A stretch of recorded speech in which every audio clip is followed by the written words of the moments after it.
اللہ تبارک و تعالیٰ کے بابرکت نام سے شروع کہ جس کے کن کہنے سے اس دنیا فانی کا وجود عمل میں آیا۔ درود لامحدود حضور نبی کریم صلی اللہ علیہ وآلہ وبارک وسلم کی ذات بابرکت پر، آپ کی تمام ازواج مطہرات، تمام اہل بیت اطہار، تمام صحابہ کرام، تمام جانثار انصار و مہاجرین پر۔ ناظرین کرام، میں آپ کا میزبان حافظ مسلم بنگش۔ آج جس موضوع پر ہم بات کریں گے موضوع ہے حرمت قرآن۔ موضوع پر بات کرنے کے لیے میرے ساتھ موجود ہیں حافظ سفیان خلجی۔ السلام علیکم ورحمۃ اللہ وبرکاتہ۔ وعلیکم السلام ورحمۃ اللہ۔ آپ بتائیں خیریت سے؟ الحمدللہ علی کل حال۔ آپ بتائیے سب خیر و عافیت ہے؟ الحمدللہ، اللہ رب العالمین کا احسان ہے۔ ہے قول خدا قول محمد، فرمان نہ بدلا جائے گا۔ ہے قول خدا قول محمد، فرمان نہ بدلا جائے گا۔ لاکھ بدلے گا زمانہ مگر قرآن نہ بدلا جائے گا۔ لاکھ بدلے گا زمانہ مگر قرآن نہ بدلا جائے گا۔ تو صحیح، قبلہ قرآن نہ بدلا جائے گا۔ 1400 سال پہلے جو قرآن مجید رسول اللہ صلی اللہ علیہ وآلہ وسلم پر نازل کیا گیا، قیامت تک وہی قرآن رہے گا۔ یہ قرآن خود گواہی دے رہا ہے۔ لیکن آج دور حاضر میں ہم دیکھتے ہیں کچھ ایسے جاہل انسان اٹھتے ہیں کہ جو قرآن کی حرمت پر بات کرتے ہیں، قرآن کی گستاخی کر بیٹھتے ہیں، گستاخی کر جاتے ہیں۔ ان کے لیے کیا کرنا چاہیے؟ الحمدللہ والصلاۃ والسلام علی من لا نبی بعدہ وعلی آلہ واصحابہ اجمعین۔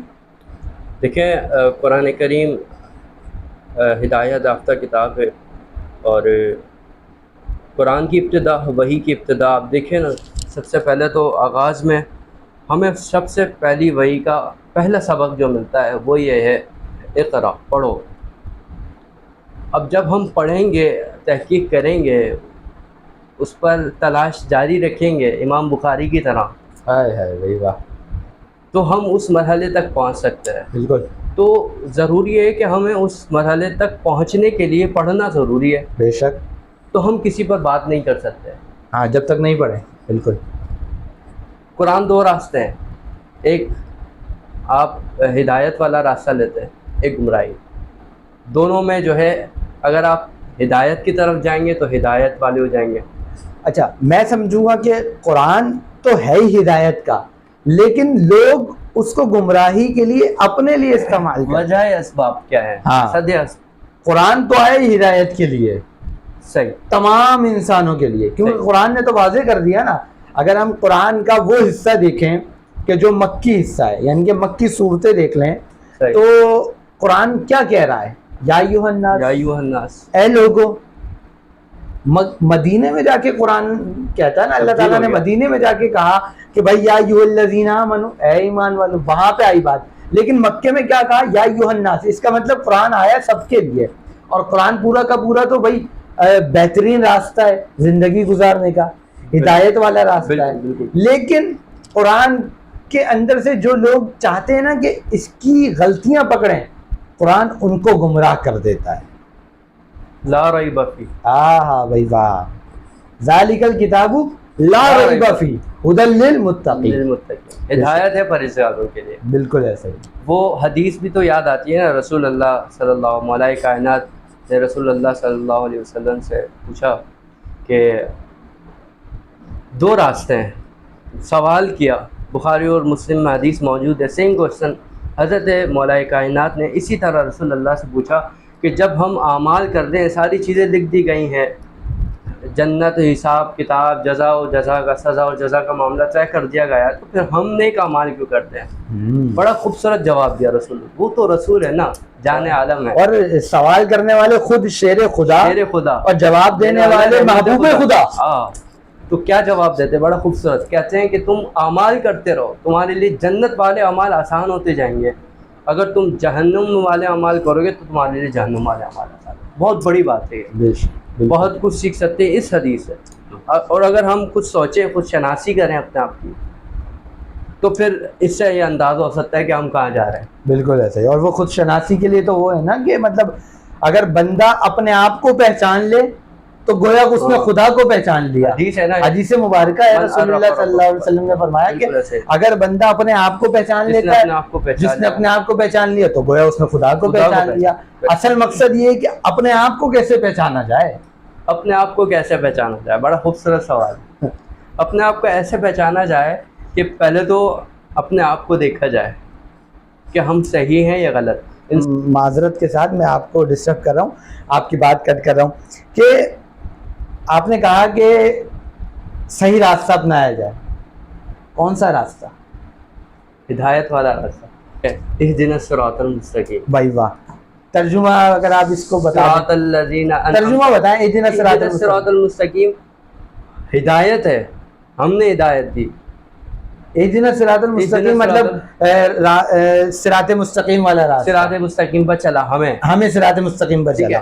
تو قبلہ یہ بتائیں, دیکھیں اب معذرت کے ساتھ آپ کی بات میں انٹرپٹ کر رہا ہوں کہ اگر میں اس ترجمے کو دیکھوں ایک عام شخص کی حیثیت سے, عام بندے کی حیثیت سے, کیونکہ میں کم علم انسان ہوں, تو صراط مستقیم والا راستہ کون سا ہے؟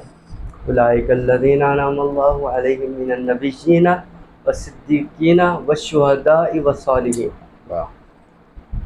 مطلب راستہ ان لوگوں کا ہے جن پر اللہ تعالیٰ نے انعام کر دیا. کون ہیں؟ رسول ہیں, صدیقین ہیں, نبیین ہیں. ان لوگوں پر انعام کیوں کیا گیا؟ سوال ہے یہ, کیوں کیا گیا انعام؟ کیونکہ یہ اللہ کے برگزیدہ بندے ہیں. ہاں بے شک, ہر خاص اہل بیت اطہار کا خاص مقام ہے. صحابہ کرام رضوان اللہ علیہم اجمعین وعلیہم السلام اجمعین, ان کا ایک الگ مقام ہے. ہر کسی کا مقام الگ ہے. بے شک بے شک. مجھے لگ رہا ہے کہ ہم اپنے موضوع سے تھوڑا سا ہٹ گئے, قرآن کے اوپر آ جائیں. تو حرمت قرآن کی بات کی جائے, آج ہم اپنے دور کے اندر کس طریقے سے گستاخی کرنے والوں کے خلاف کھڑے ہوں, کیسے ان کو سمجھائیں؟ کیسے ان کو سمجھائیں؟ دیکھیں, شروع میں ہم نے ابتدا میں ایک بات کہی, اقرا, پڑھنے کے نام سے یہ آغاز ہوا. ٹھیک ہے, پڑھنے سے مراد تحقیق کرنا, تلاش کرنا, تلاش کے لیے نکلنا. امام بخاری کی طرح انہوں نے حدیثوں کے لیے کتنا سفر کیا. ٹھیک ہے, قرآن کے لیے یا جو بھی گستاخی ہو رہی ہے اس کے لیے ہمیں چاہیے, کیونکہ ہم جنگ نہیں کر سکتے ابھی, یا تو ہمیں جہاد بالقلم کرنا پڑے گا یا جہاد باللسان. ابھی ہم بیٹھے ہیں, ہم جہاد باللسان کر رہے ہیں اگر یہ پیغام وہاں تک پہنچ رہا ہے. ٹھیک ہے, تو ہم اچھے پیغام پہنچائیں گے, سامنے والا دیکھے گا, سنے گا. اور دور رسالت جان عالم رحمت اللہ صلی اللہ تعالی علیہ وسلم, لوگ ان سے, جبکہ انہوں نے تو پتھر کھائے, وہ تو رسول ہیں. طائف کے میدانوں میں زخمی ہو گیا آپ کے دندان مبارک, لیکن کیا اف نہیں کرتے تھے, وہ اپنا پیغام محبت سے عام کرتے تھے. تو کیا ہی بات ہو جائے کہ ہم محبت سے پیغاموں کو عام کرنے لگ جائیں اور قرآن کو سیکھیں, نہ کہ قرآن کو زندان کے اندر بند کر کے رکھ جائیں. میں آپ کی بات سے جو اخذ کرتا ہوں بات کو, وہ یہ آپ کا کہنے کا مقصد کہ ہم اس طرح احتجاج کریں ان کے سامنے کہ ہم خود قرآن کو عام کر دیں. عام کر دیں. کیسے عام ہوگا قرآن؟ اقرا, واہ, پڑھ کے, سمجھ کر, عمل کر کے.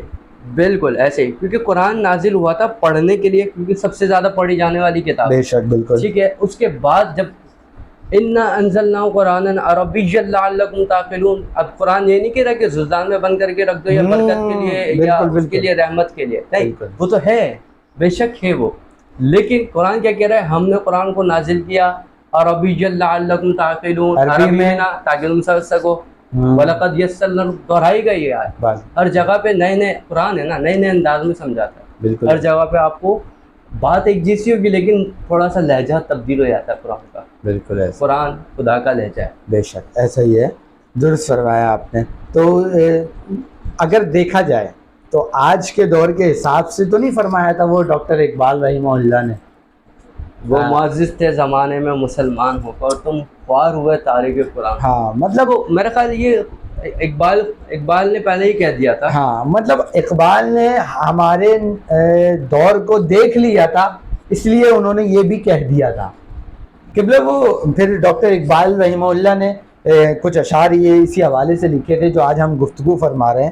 میں چاہوں گا کہ آپ کی سماعت گزار کروں کہ گونگی ہو گئی آج کچھ زباں کہتے کہتے، ہچکچا گیا خود کو میں مسلمان کہتے کہتے، یہ بات نہیں کہ مجھ کو اس بات پر یقین نہیں، بس ڈر گیا خود کو صاحب ایمان کہتے کہتے، توفیق نہ ہوئی مجھ کو ایک وقت کی بھی نماز کی، اور چپ ہوا مؤذن اذان کہتے کہتے، کسی کافر نے پوچھا ہے کون سا مہینہ، شرم سے پانی ہاتھ سے چھوٹ گیا رمضان کہتے کہتے، میری الماری سے گرد سے اٹی کتاب کا جو پوچھ لیا، میری الماری سے گرد سے اٹی کتاب کا جو پوچھ لیا، میں گڑ گیا زمین میں قرآن کہتے کہتے، یہ سن کر چپ سادھ لی اقبال میں نے، یہ سن کر چپ سادھ لی اقبال میں نے، یوں لگا جیسے رک گیا وہ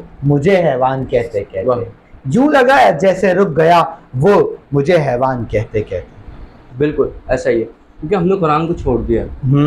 آج ہماری جو سب سے بڑی کمزوری ہے، ہمارے پیچھے رہ جانے کی وجہ وہ یہی ہے کہ ہم نے قرآن کو چھوڑ دیا۔ کیوں گستاخیاں ہو رہی ہیں؟ بالکل ایسے ہی، کیونکہ ہم نے اس کو چھوڑ دیا، دوسرے اس پر وار کرنے لگے۔ قرآن مجید کو ہم نے چھوڑ دیا جبکہ ہمیں اپنانا تھا، ہمیں سمجھنا تھا، ہمیں عمل کرنا تھا، اور پھر فائدہ بھی ہمیں یہاں حاصل کرنا تھا۔ فائدہ ہوتا ظاہر سی بات ہے اپنے لیے۔ کیوں ہوتا فائدہ؟ کیونکہ اگر میں وہ والی بات دیکھوں کہ اما عائشہ صدیقہ رضی اللہ تعالیٰ عنہ نے فرمایا کہ بھائی صحابہ رسول نے پوچھا بے شک بتائیں کہ حضور کے اوصاف اخلاق کیسے تھے، کہا قرآن نہیں پڑھا تم نے؟ بے شک، مطلب وہی سب جو کچھ قرآن میں ہے وہ رسول اللہ صلی اللہ علیہ وسلم کے بے شک اوصاف اخلاق ہیں، اخلاق حسنہ ہیں۔ تو ہمیں تو ایک آسان ذریعہ مل گیا رسول اللہ صلی اللہ علیہ وسلم کی تعلیمات، ان کے اخلاق اور ان کے اوصاف تک پہنچنے کا، کہ ہم قرآن کو سمجھ لیں، قرآن کو اپنی عبادت گاہ بنا لیں، اور قرآن کو اخذ کر لیں، قرآن پر عمل کر لیں، قرآن کی بات کو سمجھیں اور پھر اس پر عمل کرنے لگ جائیں، تو اس سے تو ہماری زندگی آسان ہو جائیں گی۔ لیکن ہم نے اس چیز کو چھوڑ دیا تو پھر لوگ اس پر وہ ہونے لگ گئے۔ دوسری چیز میں اس کو اس نظر سے بھی دیکھتا ہوں قبلہ، ہو سکتا ہے آپ بھی اس سے اتفاق کریں، کہ جب بھی مسلمانوں کا کوئی بڑا ایونٹ آتا ہے نا، بڑے ایونٹ سے مراد جیسے ابھی حال ہی میں جو سویڈن نامی جاہلوں کے ملک نے جو گستاخی کی ہے، کس موقع پر کی؟ مسلمانوں کا ایک بڑا ایونٹ حج چل رہا تھا، ذی الحج کا مہینہ چل رہا تھا، انہوں نے دیکھا کہ بھائی ان کو تو انٹرنیشنل میڈیا بھی کور کر رہا ہے، انہوں نے دیکھا ان کو تو دنیاوی لوگ سپورٹ کر رہے ہیں کہ یار مسلمانوں کا اتنا بڑا ایونٹ ہے، سب وہاں جا رہے ہیں، اس ملک سے اتنے لوگ پہنچ گئے، اس ملک سے اتنے لوگ پہنچ گئے، تو انہوں نے چاہا کہ ڈائیورٹ کریں، سب کا جو مائنڈ تھا حج کی طرف تھا، چاہے وہ مسلم ہو غیر مسلم ہو۔ دیکھیں غیر مسلم بھی جو ہے نا قبلہ آج کے، وہ بھی مسلمانوں کی تمام عبادتوں کو جانتے ہیں، ٹھیک ہے، جانتے ہیں کہ وہ نماز پڑھتے ہیں، وہ زکوٰۃ دیتے ہیں، وہ حج کرتے ہیں۔ تو انہوں نے کیا سوچا؟ انہوں نے بولا سب کا مائنڈ اس طرف لگا ہوا ہے، اس کو ڈائیورٹ کرو۔ یہ بالکل آپ مجھے ایک بات بتائیں، وہی جیسے رسول اللہ کے دور میں جب حج کا مہینہ تھا اور کفار و مشرکین نے کہا تھا یہ حج کے لیے آئیں گے، اور پیچھے سے وہ سازشیں کرنا شروع، بالکل ایسا ہی ہے، ایسا ہی ہوا۔ اب دیکھیں نا، آپ کے سویڈن کو آپ پہلے جانتے تھے؟ نہیں، میں نہیں جانتا تھا، ایسے بیشتر لوگ ہوں گے ہمارے سامعین کرام، ناظرین کرام میں، کہ جو اس گستاخی سے پہلے سویڈن کو پہچانتے تھے، جانتے تھے نہیں ہوں گے کہ کوئی سویڈن نامی ملک ہے، صرف ایک نقشے میں موجود تھا۔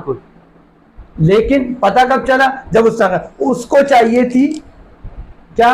اس کو چاہیے تھی یہ کہہ لیں کہ اس کو چاہیے تھا، وہ کہتے ہیں نا عام ہونا، بس اس کو لوگوں کے سامنے آنا تھا۔ تو جب وہ منظر عام پر آنے کے لیے اس نے یہ غلط رویہ اختیار کر لیا۔ بس اللہ تبارک و تعالیٰ سے دعا ہے کہ جن لوگوں نے یہ کام کیا اللہ انہیں ہدایت دے، اور ہم اس بات کی پرزور مذمت کرتے ہیں، آپ بھی اس بات میں میرا اتفاق کریں گے کہ ہم اس عمل کی ان کے پرزور مذمت کرتے ہیں، اور اعلیٰ حکام سے یہ بات اعلیٰ حکام تک پہنچاتے ہیں کہ حکومتی سطح پر جو ہو سکے سویڈن کے خلاف، یا سویڈن کے خلاف کوئی ایسا احتجاج ریکارڈ کروائے، یا تمام اسلامی ممالک مل کر کوئی ایسا احتجاج اقوام متحدہ یونائٹڈ نیشن میں لے کے جائیں بات کو, تاکہ آئندہ کوئی ایسی گستاخی کرنے کا سوچے بھی نہیں. ٹھیک ہے. اچھا ایک اور بات, آپ نے حرمت قرآن پر یا دو چیزوں پر ہی زیادہ تر حملے ہوتے دیکھا اور آج تک معاذ اللہ ہو رہے ہیں, اس پر کوئی ابھی تک لوگوں تک صحیح بات پہنچی نہیں یا پہنچانے والے نے نہیں صحیح پہنچائی. ٹھیک ہے.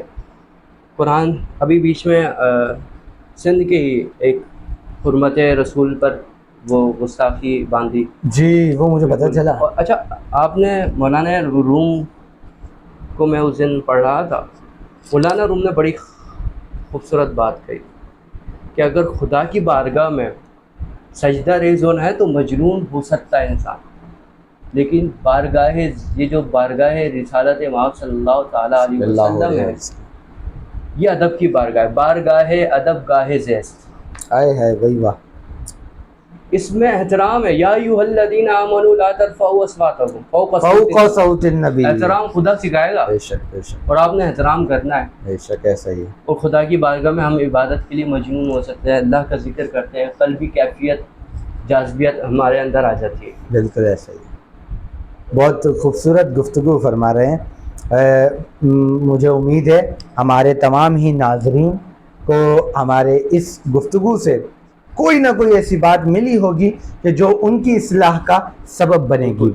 اور تمام ہی ناظرین سے یہ التماس ہے, گزارش ہے, اگر ہماری کوئی غلطی ہو گئی ہے سب سے پہلے اللہ تبارک و تعالیٰ کی بارگاہ میں توبہ کے طلبگار ہیں, رسول اللہ صلی اللہ علیہ وسلم کی بارگاہ میں توبہ کے طلبگار ہیں.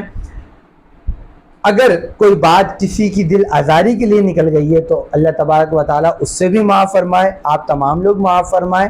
اور کمنٹس کے ذریعے ہمیں اپنی خصوصی رائے سے ضرور ہماری اصلاح فرمائیں, اور ہمیں موضوعات بھی آپ کمنٹس کے ذریعے بتا سکتے ہیں کہ جن پر یہ دے دیتے ہیں مذمت کے ساتھ مرمت علم کے ساتھ بھی کریں, بالکل زبان کے ساتھ. بالکل ایسا ہی ہے. اور جو ایک مین مقصد ہے آج کے اس پوڈ کاسٹ کا, مین مقصد کہ قرآن کی تعلیم کو عام کیا جائے. خیرکم من تعلم القرآن وعلمہ, کہ تم میں سے بہترین شخص وہ ہے کہ جو قرآن کو سیکھے اور پھر دوسروں کو سکھائے. بے شک. دیکھیں قرآن کی حفاظت کا ذمہ تو اللہ تعالیٰ نے بھی خود لیا ہے, ہمیں بھی کرنی ہے, لیکن انا نحن نزلنا الذکر وانا لہ لحافظون, کہ قرآن کو بے شک ہم نے نازل کیا ہے اور ہم اس کی بہترین حفاظت کرنے والے ہیں. لیکن ہم نے جو ہمارے ذمہ کام بہترین طریقے سے کر سکتے ہیں کرنا چاہیے, وہ آج کہ اس پوڈ کاسٹ سے آپ لے لیجئے, خیرکم من تعلم القرآن وعلمہ, کہ تم میں سے بہترین شخص وہ ہے کہ جو قرآن سیکھے اور سکھائے. تو امید ہے آپ تمام لوگ اس بات پر عمل کریں گے. اپنے میزبان حافظ مسلم بنگش کو اجازت دیجیے. السلام علیکم ورحمۃ اللہ.